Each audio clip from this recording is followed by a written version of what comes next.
અહીંયા આપણે અરીસા પર પ્રકાશ આપાટ કરીએ છીએ, બરાબર?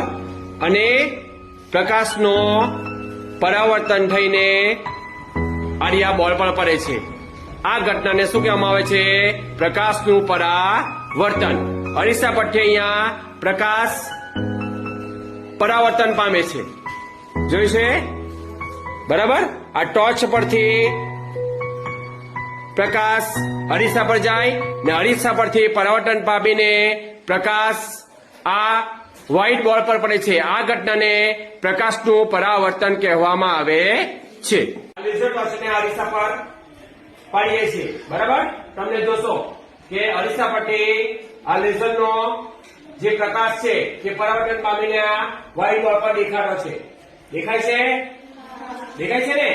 આ ઘટનાને પ્રકાશનું પરાવર્તન કહેવામાં આવે છે.